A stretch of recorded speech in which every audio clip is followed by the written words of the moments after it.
Hello students, how are you? Welcome to SVS English classes. We are here to start and discuss synthesis. What is synthesis? What is the definition of the synthesis? Combination of two or more than two sentences into one simple sentence is called synthesis.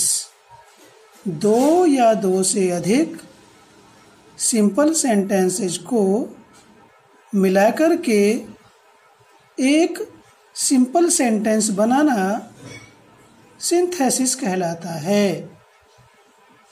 ठीक है students, अब बात आती कि synthesis कितने प्रकार के sentences की जाती है या दो या दो से अधिक वाक्यों को जोड़ करके हम कितने प्रकार के सेंटेंस बना सकते हैं।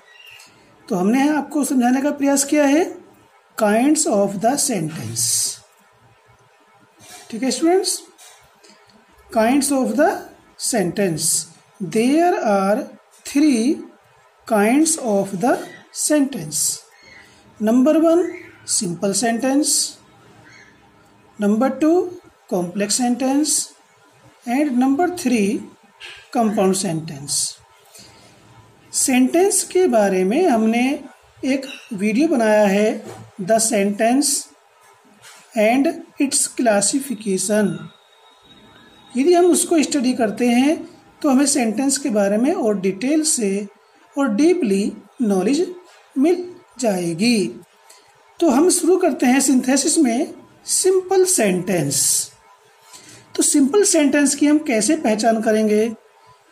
तो डेफिनेशन है, what is the definition of this simple sentence, what is the identification of the simple sentence और how to identify the simple sentence. तो हम इसको कैसे डिफाइन करेंगे?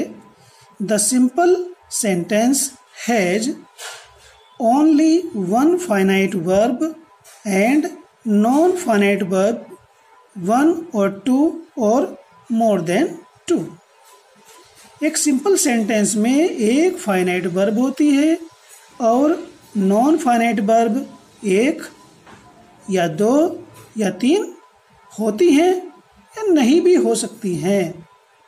ओके स्टूडेंट्स, अब बात आती है कि फाइनाइट वर्ब किसे कहते हैं, हम उसे कैसे पहचानेंगे, है ना?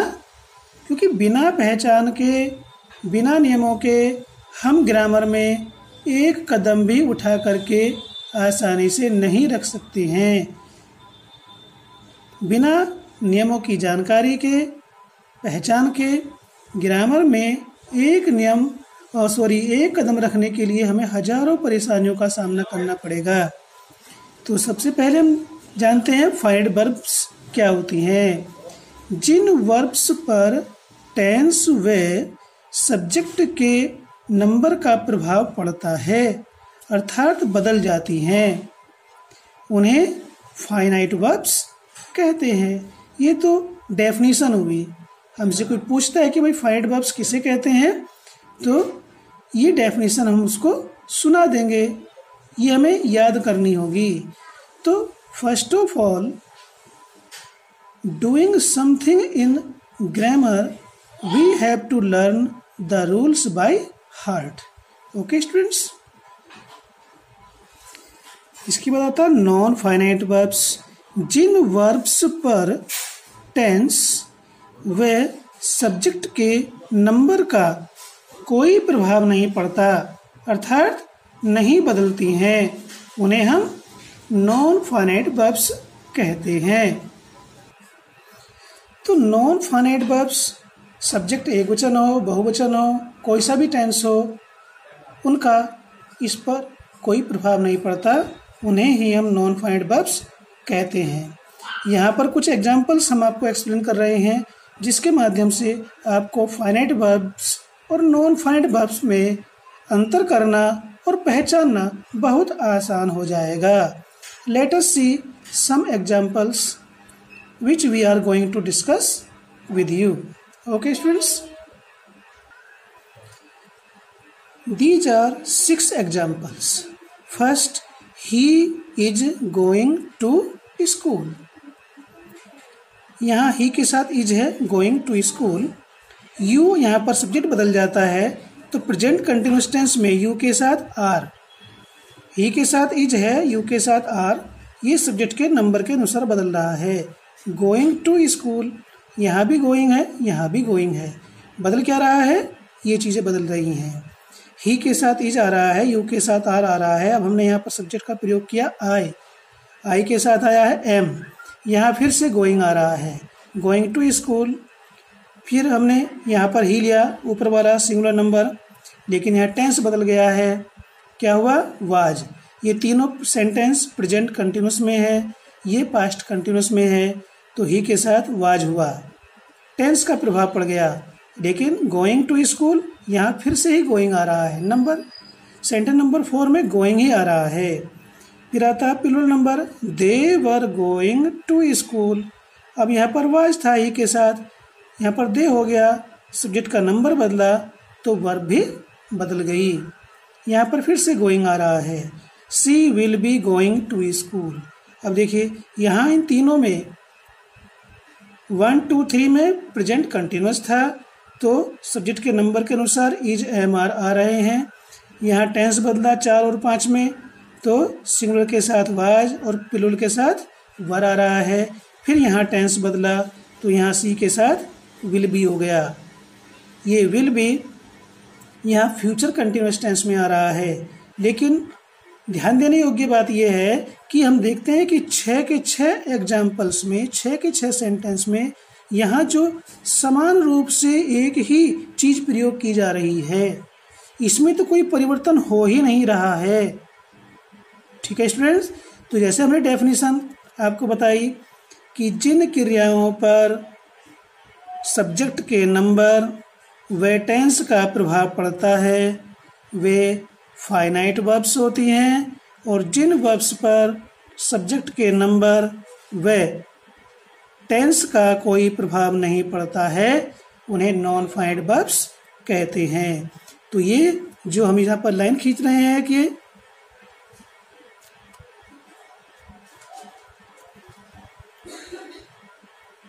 ठीक है स्टूडेंट्स, तो जो ये बदल रही हैं इन्हें हम कहते हैं फाइनाइट वर्ब्स. इनका प्रयोग सीमित है. प्रेजेंट कंटिन्यूअस टेंस में इज का प्रयोग सिंगुलर नंबर के साथ ही होगा, प्लूरल के साथ आर आएगा और सब्जेक्ट आई के साथ एम का प्रयोग होगा. आई के साथ इज नहीं आएगा, आई के साथ आर नहीं आएगा.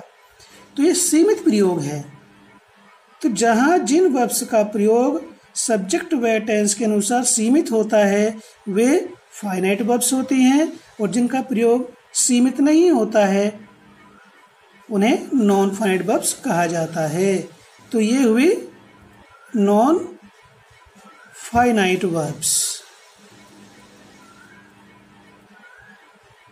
ठीक है स्टूडेंट्स, तो फाइनाइट और नॉन फाइनाइट वर्ब्स की हमें जानकारी होना मोस्ट इम्पोर्टेंट है. अगर हम इस चीज़ को डिफर नहीं कर पाते हैं तो सिंथेसिस जैसी चीज़ में हम काम ठीक से कर पाएंगे कहा नहीं जा सकता. तो आपको जो कुछ पता ही नहीं, तो आप काम ठीक कर रहे हैं गलत कर रहे हैं तो क्या जानकारी होगी. ठीक है, क्योंकि सिंपल सेंटेंस में एक फाइनाइट वर्ब होती है, नॉन फाइनाइट वर्ब एक भी हो सकती है, 2 भी हो सकती हैं, 3 भी हो सकती हैं. अब इसी चीज़ को हम अभी ध्यान देंगे. जो ये आईएनजी फॉर्म आ रही है, ठीक है, इसे हम प्रेजेंट पार्टिसिपल कहते हैं. आपने वर्ब की फॉर्म्स में देखा होगा, टेबल बनी होती है जिसमें आईएनजी होती है, तो हम उसे आईएनजी फॉर्म कहते हैं या प्रेजेंट पार्टिसिपल कहते हैं.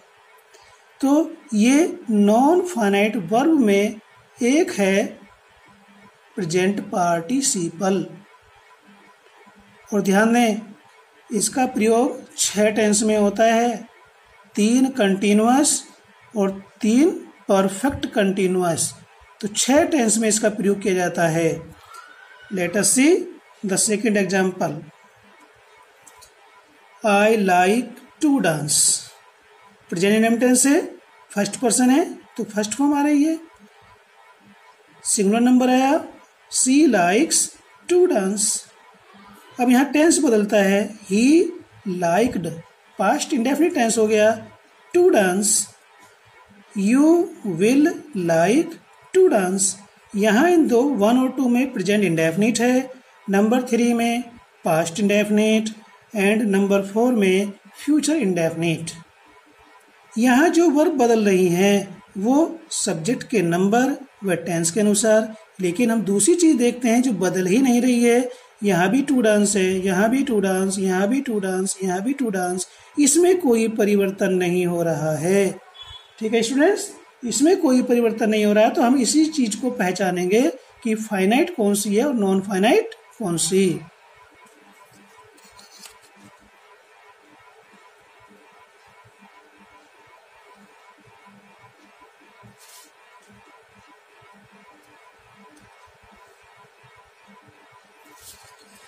तो जो बदल रही हैं ये तो है फाइनाइट वर्ब।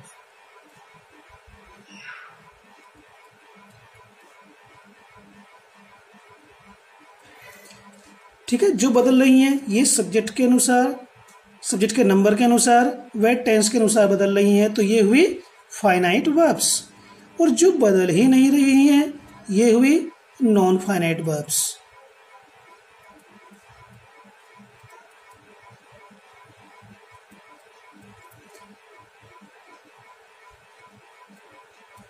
हमने ऊपर बताया था ये जो आईएनजी फॉर्म लग रही है ये प्रेजेंट पार्टिसिपल है, और जो ये 2 प्लस फर्स्ट फॉर्म दिखाई दे रहा है आपको ये इन्फिनेटिव है।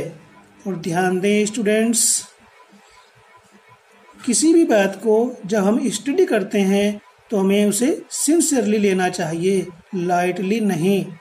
अगर हम वास्तव में कुछ स्टडी करना चाहते हैं तो you have to be sincere to your study, otherwise whatever you are going to do will not be solved। आप जो कुछ भी करने जा रहे हैं वो हल नहीं होगा। और रूल्स की नॉलेज होना कंपलसरी है, मोस्ट इम्पोर्टेंट है। और सिंथेसिस हम बनाने जा रहे हैं, करने जा रहे हैं, तो हमें फाइनाइट वर्ब्स और नॉन फाइनाइट वर्ब्स की जानकारी होना अति महत्वपूर्ण है। जब तक रूल्स हमें लर्न नहीं होंगे, नियमों की अनुपस्थिति में हम ग्रामर के अंदर एक भी कदम उठा करके नहीं रख सकते हैं। इस बात को आप मेरी गांठ में बांध लें, क्योंकि हमें किस चीज़ की जानकारी नहीं होगी तो हम काम भी नहीं कर सकते हैं। तो फाइनाइट क्या है, नॉन फाइनाइट क्या है। अब ये लाइक है, अगर हम यहाँ पर ये नॉन फाइनाइट के रूप में प्रयोग हो रही हैं, यहाँ पर हम इससे पहले टू लगा दें तो ये नॉन फाइनाइट वर्ब बन जाएगी। इसमें से एस हटा दें और यहाँ टू लगा दें तो नॉन फाइनाइट वर्ब बन जाएगी। ये लाइक्ड है, इसमें से डी को हटा दें और इससे पहले टू लगा दें तो ये नॉन फाइनाइट वर्ब बन जाएगी। तो हमें इसमें फाइनाइट वर्ब का नॉन फाइनाइट वर्ब्स बनाना है। ठीक है स्टूडेंट्स, तो इस चीज़ को हमें क्लियर हो जाना चाहिए कि फाइनाइट वर्ब कौन सी है, नॉन फाइनाइट वर्ब कौन सी है। सेंटेंस में यदि हम इसको पहचान लेते हैं तो सिंथेसिस का काम आपका कम से कम मैं समझता हूँ आधा तो हो ही जाता है। इससे आगे चलते हैं हम kinds of non finite verbs. तो नॉन फाइनाइट वर्ब्स कितने प्रकार की होती हैं ये हमें जानकारी होनी चाहिए। There are 3 kinds of non finite verbs. Number 1 participle, number 2 infinitive, number 3 gerund. ये जो अभी हमने ये जो आपको आईएनजी फॉर्म लग रही हैं ये पार्टिसिपल का एक प्रकार है। ये पार्टिसिपल का एक प्रकार है। पार्टिसिपल 3 प्रकार के होते हैं, प्रेजेंट पार्टिसिपल, पास्ट पार्टिसिपल और परफेक्ट पार्टिसिपल। तो ये प्रेजेंट पार्टिसिपल है, पार्टिसिपल का एक प्रकार। जो ये टू डांस आ रहा है ये क्या है, इन्फिनेटिव है। आइए इसके बारे में आगे चर्चा करते हैं क्योंकि इनकी जानकारी यदि हमें नहीं है तो डियर स्टूडेंट्स सिंथेसिस करना आपके लिए बहुत ही कठिनाइयों से भरा हुआ होगा। इसलिए प्रत्येक स्टेप की जानकारी आपको क्लियर होनी चाहिए, सिंथेसिस का बेसिक क्लियर होना चाहिए।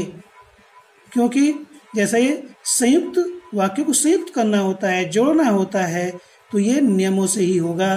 पता चला कि हम पेपर में आगे लिखा हुआ सिंपल बनाना है और आपने उसका कॉम्प्लेक्स बना दिया, क्योंकि रूल्स की जानकारी नहीं है। कॉम्प्लेक्स लिखा हुआ है, कंपाउंड बना दिया, कंपाउंड लिखा हुआ है, कॉम्प्लेक्स बना दिया। तो ये कब होता है? जब हमें नियमों की सही जानकारी नहीं होती है। तो हम सबसे पहले लेते हैं पार्टिसिपल। तो पार्टिसिपल जैसे अभी थोड़ी देर पहले हमने आपको मौखिक बताया था, there are 3 types of the participle. Number 1 present participle, number 2 past participle, number 3 perfect participle. ठीक है, चूंकि वीडियो ज़्यादा लंबी हो जाएगी इसलिए संक्षिप्त में थोड़ा सा मैं यहाँ पर आपको बताने जा रहा हूँ। देखिए प्रेजेंट पार्टिसिपल, हालांकि मैंने आगे बता रखा है लेकिन यहीं पर संक्षेप में बता रहा हूँ। प्रेजेंट पार्टिसिपल वर्ब की फर्स्ट फॉर्म में आईएनजी जोड़कर बनता है। जैसे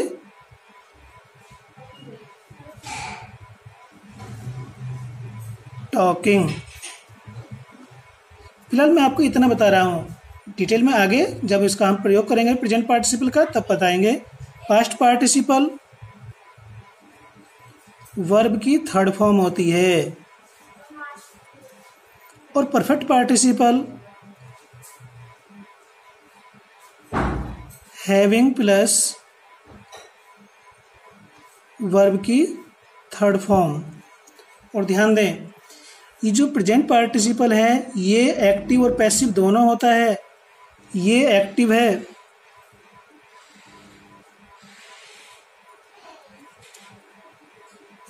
ये एक्टिव है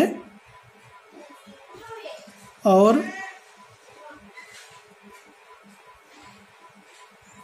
बीइंग प्लस वर्ब की थर्ड फॉर्म। ये पैसिव प्रेजेंट पार्टिसिपल होता है।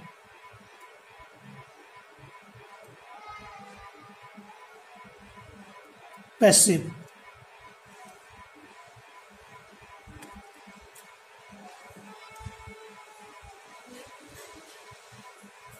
ये एक्टिव प्रेजेंट पार्टिसिपल है, ये पैसिव प्रेजेंट पार्टिसिपल है। उसी प्रकार से और इसका पास्ट पार्टिसिपल में एक्टिव पैसिव नहीं होता, इसमें केवल एक्टिव ही होता है।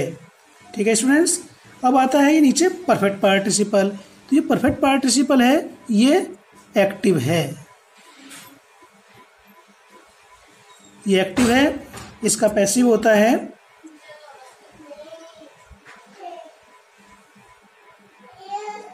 हैविंग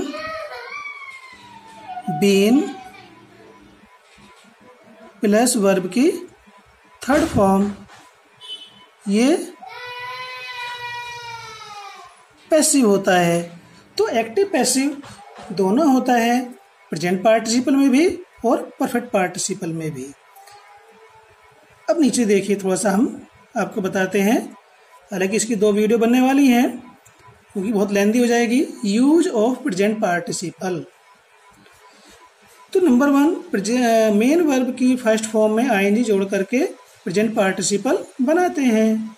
नंबर 2 यह एडजेक्टिव की तरह कार्य करता है। जो प्रेजेंट पार्टिसिपल होता है ये एडजेक्टिव का कार्य करता है।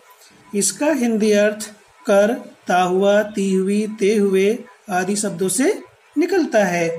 ठीक है, हालांकि हमने मेन वर्ब की फर्स्ट फॉर्म में आईएनजी जोड़ना आपको ट्रांसलेशन में बताया था, फिर भी हम आपको यहाँ पर भी बता रहे हैं। टॉक, ठीक है, इसमें आईएनजी जोड़ी, यहाँ अंत में कॉन्जोनेंट आ रहा है, सीधा हमने इसमें आईएनजी जोड़ दी। यहाँ वीप है, यहाँ पर भी एंड में कॉन्जोनेंट आ रहा है, आईएनजी जुड़ा हुआ है। यहाँ बाद में वाई है, ठीक है, इससे पहले कॉन्जोनेंट है, ये भी कॉन्जोनेंट ही है, तो सीधा आईएनजी जुड़ेगी। लेकिन अब यहाँ मेन वर्ब की फर्स्ट फॉर्म है टेक, इसमें ई लगा हुआ है, तो जब हम इसमें आईएनजी जोड़ेंगे तो इस ई को हटा देंगे, क्या हो जाएगा टेकिंग। इसमें से ई हटा दिया जाएगा, एक ई आ रहा है, लेकिन जब वर्ब के अंत में डबल ई आता है, दो ई आती हैं, तो उन्हें हटाते नहीं हैं, एक भी नहीं हटाते, दोनों को लिखेंगे और उसके बाद में आईएनजी जोड़ देंगे। ठीक, अब देखिए यहाँ पर एक आई आ रहा है, एक ई है, तो जिस किसी भी वर्ब के अंत में आई और ई आता है और उसमें आईएनजी जोड़ते हैं, तो दोनों को हटा करके उसके स्थान पर हम लिखते हैं वाई। ठीक है, और अब उसके बाद लगा देते हैं ING. T R Y try है, वाई है, तो इसमें सीधा ऐसे ही आईएनजी लग जाएगी। अब देखिए इसके जैसे एक बार वो नीचे लिख देते हैं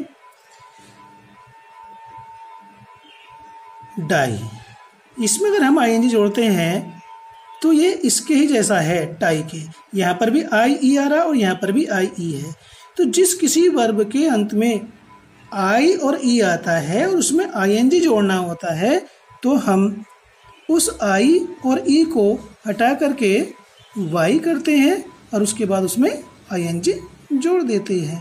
तो इस प्रकार से हमारा ये प्रेजेंट पार्टिसिपल बनता है फर्स्ट फॉर्म से।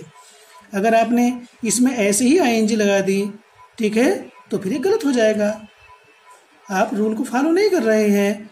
अब इसी में प्रेजेंट पार्टिसिपल में रूल नंबर 4 है, प्रेजेंट पार्टिसिपल जिस नाउन या प्रोनाउन को क्वालिफाई करता है, ठीक उससे पहले या बाद में प्रयोग किया जाता है। तो हमें ये भी ध्यान रखना है, कहीं भी नहीं रख देना हमने प्रेजेंट पार्टिसिपल को, जिससे उसका रिलेशन है, जिससे उसका कनेक्शन है, जिस नाउन या प्रोनाउन को वह क्वालिफाई करता है, उसी के पहले या बाद में रखा जाएगा। अन्यत्र यदि हमने रख दिया तो आपका सिंथेसाइज्ड सेंटेंस गलत हो जाएगा।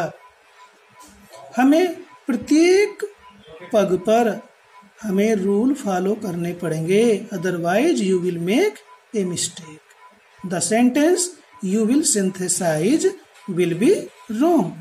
So let us start some examples in the second video. Use of present participle.